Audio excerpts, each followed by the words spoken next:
Hi guys, so I just wanted to go over the review sheet with you because I figured that it would make a little more sense if I was kind of talking through the questions instead of you guys just having to follow along on your own. So for number one, they're saying write the first 5 terms of the sequence whose rule is that a sub 1 is equal to 6 and a sub n is equal to 1/2 times a sub n minus 1 plus 4. Okay, so they're telling us that the first term is equal to 6, and then they're telling us that this is our rule, and what they want us to do is find the first 5 terms. So my first term is 6. The next thing I want to find is my second term, okay, which means that in this case, n is 2. So that means that into our formula that we've been given, I'm going to substitute 2 for n. So we have 1/2 a sub 2 minus 1, so we have n minus 1, but now we're substituting 2 for n, so we get 2 minus 1 plus 4, but a sub 2 minus 1 is just equal to a sub 1, and we know that a sub 1 is equal to 6. So in place of a sub 1, I'm going to substitute 6, and then I can solve and get 7. I do the same thing for a sub 3. So a sub 3 is equal to 1/2 a sub 3 minus 1 plus 4, but 3 minus 1 really means a sub 2, and we now know that a sub 2 is equal to 7. A sub 4, I'm going to substitute a sub 4 minus 1, which is the same thing as a sub 3, and now we know that a sub 3 is equal to 7.5, so we substitute 7.5. And then we get a sub 5 is equal to 1/2 a sub 5 minus 1 plus 4, but 5 minus 1 really means a sub 4, and a sub 4 is equal to 7.75. So what we can see is that the first 5 terms of our sequence would be 6, 7, 7.5, 7.75, and 7.875. Okay. On number 2, they're asking us to write the rule for the sequence. So the first thing I notice is that I'm adding 2 each time, which means that it's an arithmetic sequence. So the formula is a sub n is equal to a sub 1 plus d times n minus 1. My first term is 5, and my common difference is 2. Number 3 says using your sequence from number 2 finds the 40th term. So that means I'm just going to substitute 40 for n. And when I solve this, I get that the 40th term is 83. Number 4 says write an explicit formula for the sequence. What they're giving us is that the second term is 35 and the 7th term is 60. So that means we don't know the common difference and we don't know the first term. So we need to find those 2 things. So remember we said that we can find the common difference by finding the slope, okay, of the values that were given. So we would have 60 minus 35 over 7 minus 2, meaning that our common difference is going to be equal to 5. And then we can use either one of these 2 points. It doesn't matter which one. I chose 2, 35 just because the numbers are smaller, and use them to solve for our first term. So remember that the 2 is our n and the 35 is our a sub n. So we'd have 35 is equal to a sub 1 plus our common difference, which we now know is 5, times 2 minus 1. And when we solve for the first term, we get that the first term is 30, which means that my formula would be a sub n is equal to 30 plus 5 times n minus 1. Number 5 is a geometric sequence in which the common ratio is 1/2. I'm multiplying by 1/2 each time. So our general formula here is a sub n is equal to a sub 1 times r to the n minus 1 power. And then my first term is 1/2. My ratio is 1/2. Okay.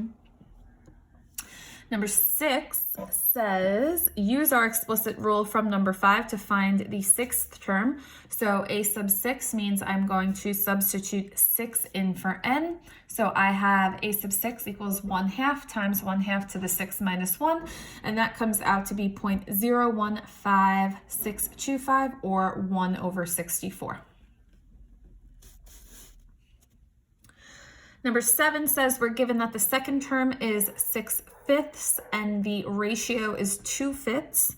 And they want us to write a rule and then find the first three terms. So what we're missing is the first term. We don't know what a sub 1 is.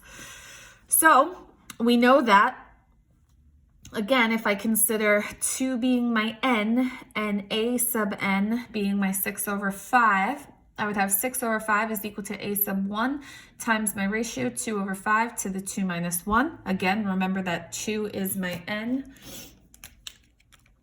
Okay, so actually I can write that out. So we have 2 comma 6/5. Remember that the 2 is my n and this is my a sub n. Okay. So then simplify our exponent, we just get to the first power, which I don't have to write here. And then to get a sub 1 by itself, I'm going to multiply both sides by 5/2. I'm going to multiply by the reciprocal, and that comes out to be 3. So that means our first term is 3. So our formula is a sub n is equal to 3 times 2/5 to the n minus 1. We just found that the first term is 3. They told us that the second term was 6/5. And then to find the third term, I'm just going to substitute 3 for n into the formula we just wrote, and we get 12/25.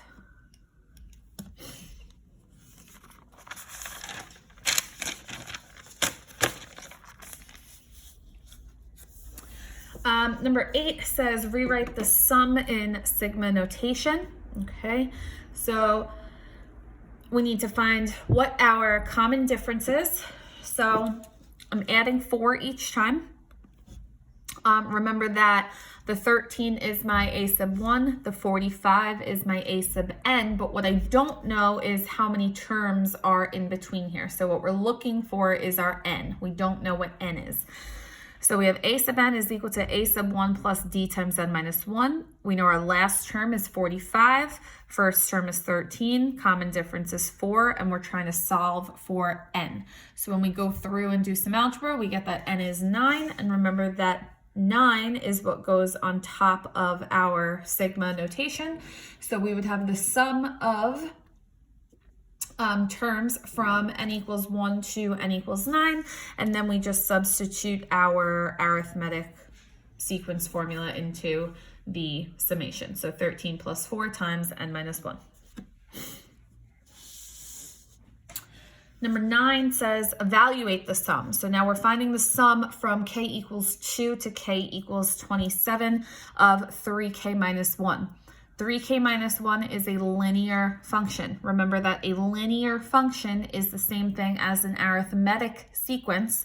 So I want to use my formula for an arithmetic sum. Okay, so that means we need to know the first term, the last term, and how many terms we have. Okay, so the first term is when k is 2. So the first thing I want to do is substitute 2 into our formula. So 3 times 2 minus 1 tells us that our first term is 5. Our last term, I want to know what do I get when I plug in 27. So 3 times 27 minus 1 gives us 80.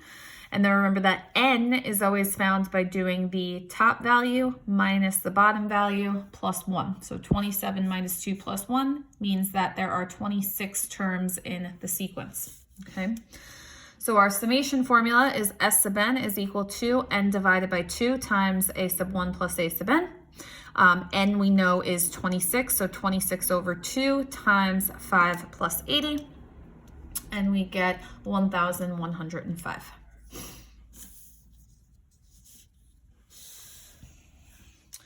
For number 10, they want us to find the sum of the geometric series. So from 2 to 7, that means we need to know the first term, the common ratio, and n. So again, the first term is found when n equals 2. So I need to substitute 2 into our formula. So we have negative 2 times 1/2 to the 2 minus 1, which just comes out to be negative 1.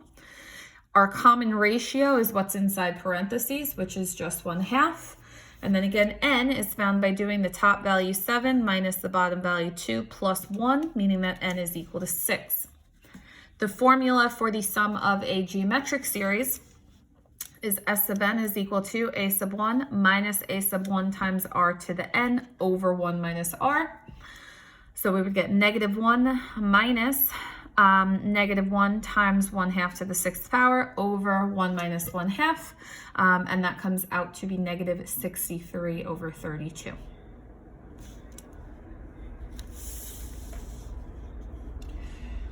Number 11 says, consider the series and state if it is divergent or convergent.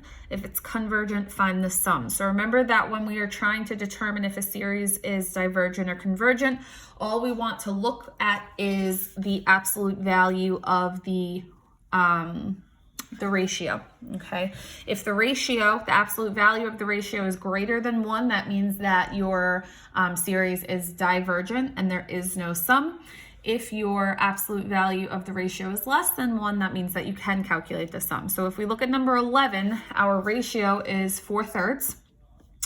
So the absolute value of 4/3 is 4/3, and 4/3 is greater than 1. So since it's greater than 1, that means that this is a divergent series, meaning that it's going to continue to grow very fast towards the infinity direction, and that means that there is no sum.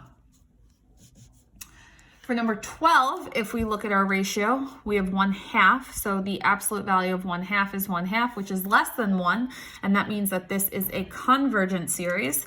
So the formula can be found. Make this an arrow so it doesn't look like a subtraction sign. So the formula is S sub n is equal to a sub 1 over 1 minus r. But what we don't know is what the first term is. Okay, so the first thing we have to do is find the first term. Okay, and we know that the first term happens when k equals 2. So I'm going to take this formula that they gave us, substitute in 2 for k, and I get that the first term is 3 over 2.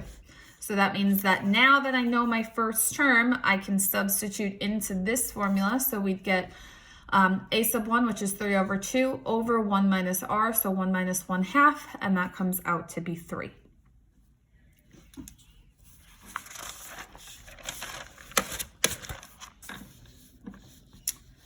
Number 13. 13a is saying, is this a geometric or an arithmetic sequence? And since each row is increasing by the same number of seats, there is a common difference, and that means that an arithmetic sequence would best model this situation. Part B says how many seats are in the front row. Well, they tell us that there are 28 seats in the 3rd row and 40 seats in the 6th row. So again, remember, we can find what the common difference is by doing the slope. So we would have 40 minus 28 over 6 minus 3. And we would find that the common difference then is 4. So now I can find what the first term is. Again, I'm choosing to use 3 and 28. You can use 6 and 40 as well, but these numbers are just smaller. So 28 is equal to f of 1. You could do a sub 1 too. It's the same thing. This is just function notation. So 28 is equal to f of 1 plus our common difference, which is 4 times 3 minus 1. And then when we solve, we get that the first term is 20, which means that there are 20 seats in row 1. Part C says, write a rule to represent the number of seats in any row. Well, now we know that the first term is 20. The common difference is 4. So we have a sub n is equal to 20 plus 4 times n minus 1. Part D, if there are 50 rows altogether, how many seats would be in the last row? So what they're asking us to find is f of 50. So that means that I want to substitute 50 for n. So 20 plus 4 times 50 minus 1 gives us 216. That means there are 216 seats in the last row. And then finally, they want us to find how many seats are in the entire theater. So that is our summation formula. So S sub n is equal to n over 2 times a sub 1 plus a sub n. There's 50 rows altogether. So we have 50 divided by 2. Our first term is 20. Our last term is 216. And we get that there are 5,900 seats altogether.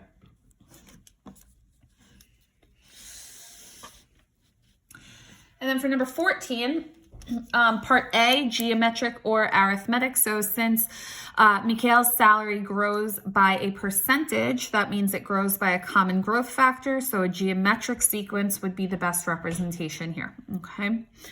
Part B says find an explicit formula that represents his salary. So in year 1, he made $40,000. R, remember, is the same thing as the growth factor. And remember that the growth factor is found by doing 1 plus R. So 1 plus 0.03 because it grows 3% per year.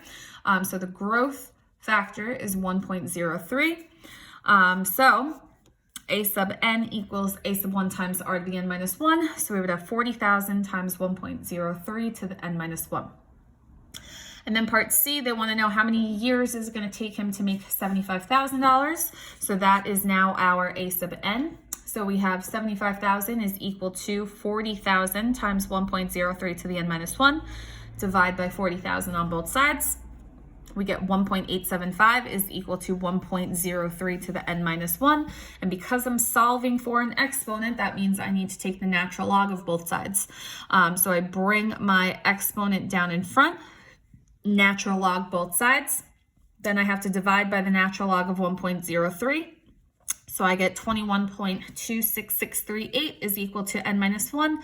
And then I add 1 to both sides. So it's going to take him about 22.266 years to make $75,000. Okay.